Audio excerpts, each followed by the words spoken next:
तो गाइज सोचो, अगर पूरी दुनिया से अचानक सारे आदमी गायब हो जाएं और सिर्फ कुछ ही लड़के इस दुनिया में बचे हों, और फिर उन बचे हुए लोगों पर पूरी मानव जाति का भविष्य टिका हो।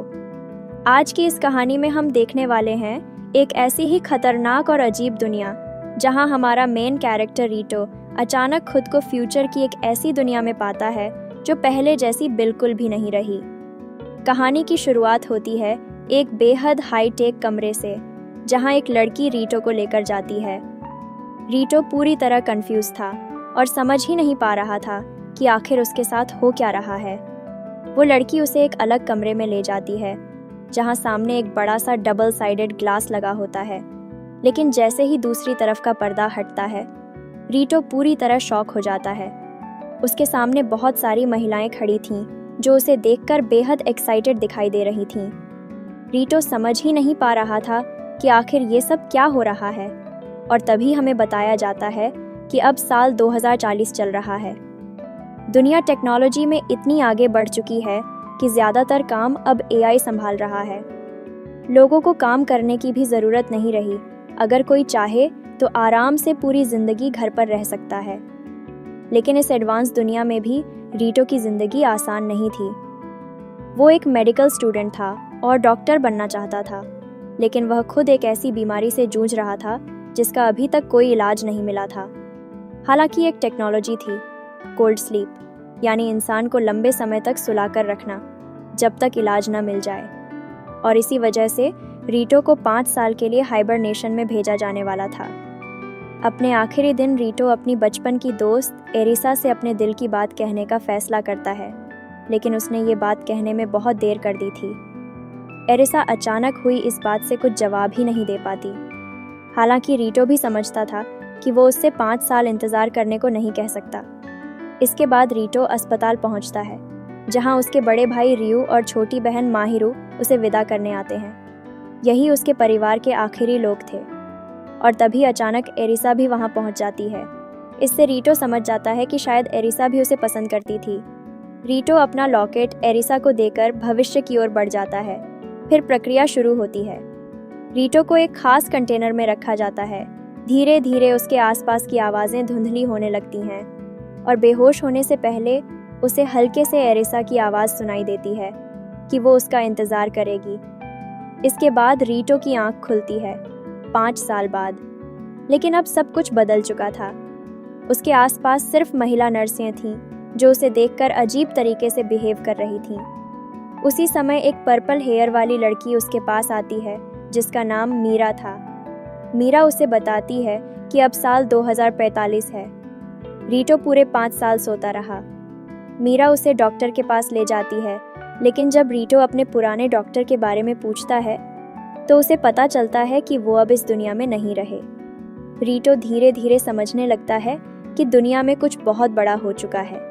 इसके बाद मीरा उसे एक गाड़ी में बैठाकर MK वायरस के बारे में बताती है, एक ऐसा वायरस जिसने पूरी दुनिया को तबाह कर दिया। यह वायरस इतना खतरनाक था कि संक्रमित इंसान सिर्फ 3 दिनों में मर जाता था। और सबसे डरावनी बात, इसका असर सिर्फ पुरुषों पर हुआ।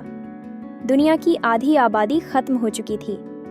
मीरा जब गाड़ी की खिड़की खोलती है तो रीटो बाहर का दृश्य देखकर दंग रह जाता है। पहले की आधुनिक दुनिया अब पूरी तरह बिखर चुकी थी। रीटो को यकीन नहीं होता, इसलिए वो गाड़ी से बाहर निकल जाता है। लेकिन बाहर जो वो देखता है उससे उसके होश उड़ जाते हैं। पूरा शहर सिर्फ महिलाओं से भरा हुआ था।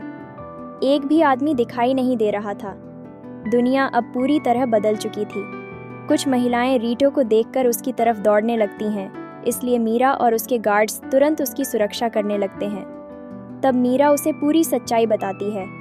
4 साल पहले MK वायरस ने लगभग सभी पुरुषों को खत्म कर दिया था। सिर्फ 5 लोग बचे थे और उनमें से एक रीटो था, क्योंकि वो पहले से कोल्ड स्लीप में था। अब मानव जाति को बचाने की जिम्मेदारी उन्हीं बचे हुए लोगों पर थी। लेकिन रीटो इस बात को मानने से साफ इनकार कर देता है। वो सिर्फ इंसानियत बचाने के नाम पर किसी के साथ रिश्ता नहीं बनाना चाहता था। उसके दिल में अब भी सिर्फ एरिसा थी। मीरा उसे समझाने के लिए उसकी बहन माहिरू को बुलाती है। अब माहिरू पहले से काफ़ी बड़ी हो चुकी थी। वो रीटो को बताती है कि उनके भाई रियू भी वायरस से संक्रमित हो गए थे और उन्हें भी सुलाना पड़ा। साथ ही उसे ये भी पता चलता है कि एरिसा पिछले 3 सालों से गायब है। रीटो पूरी तरह टूट जाता है। वो एरिसा से संपर्क करने की कोशिश करता है, लेकिन कोई फायदा नहीं होता। उस रात रीटो को एहसास होता है कि ये लोग कितने गंभीर हैं। मीरा उसके कमरे में आकर उसे समझाने की कोशिश करती है कि मानव जाति को बचाने के लिए उसे मदद करनी होगी, लेकिन रीटो उसे मना कर देता है। अगले दिन मीरा उसे उन महिलाओं की लिस्ट दिखाती है जिन्हें सरकार ने चुना था, लेकिन रीटो 1 महीने का समय मांगता है ताकि वो एरिसा को ढूंढ सके। वो साफ कह देता है कि अगर वो किसी के साथ भविष्य बनाना चाहता है तो सिर्फ एरिसा के साथ। मीरा उसकी बात मान जाती है। उसी दौरान हमें एक और लड़के के बारे में पता चलता है, क्योजी हिनो। वो भी उन लोगों में से था जो वायरस से बचे हुए थे, लेकिन रीटो के बिल्कुल उल्टा क्योजी इस नई दुनिया को पूरी तरह एंजॉय कर रहा था। उसे इस दुनिया की हर सुविधा पसंद थी। जब रीटो उससे मिलता है तो दोनों की सोच पूरी तरह अलग दिखाई देती है। क्यूजी को लगता है कि रीटो बेवजह मौका खो रहा है, जबकि रीटो को क्यूजी का व्यवहार बिल्कुल पसंद नहीं आता। इसके बाद रीटो अपने कमरे में लौटता है, जहां उसकी मुलाकात अकाने नाम की लड़की से होती है। धीरे धीरे अकाने और सुई नाम की एक छोटी दिखने वाली लड़की उसके साथ रहने लगती है।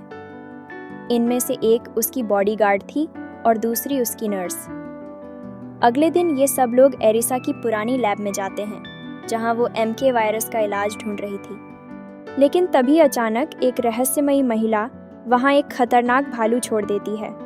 भालू हमला करने ही वाला था कि रीटो सुई को बचाने दौड़ पड़ता है, लेकिन तभी पता चलता है कि सुई असल में बेहद ताकतवर बॉडीगार्ड है।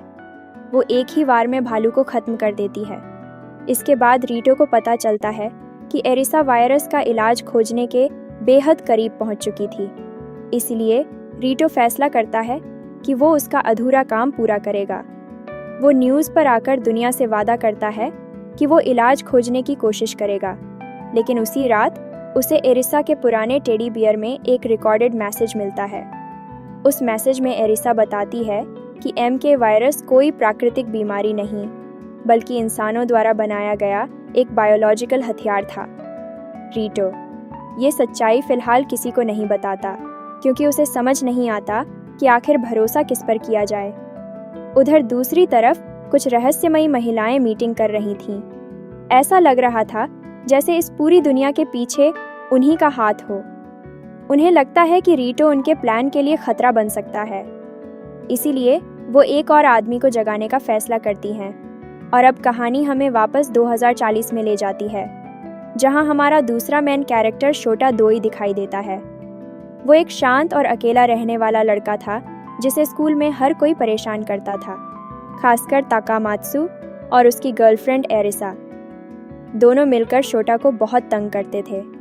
शोटा की जिंदगी में सिर्फ 2 लोग थे जो उसका साथ देते थे, उसकी बहन मायू और उसकी म्यूजिक टीचर युजुकी।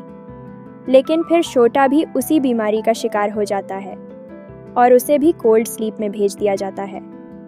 5 साल बाद जब वो जागता है तो उसके सामने भी वही बदली हुई दुनिया होती है।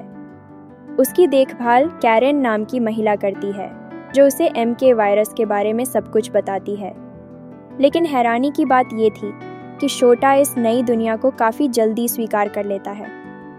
उसे वापस उसके पुराने स्कूल में भेजा जाता है।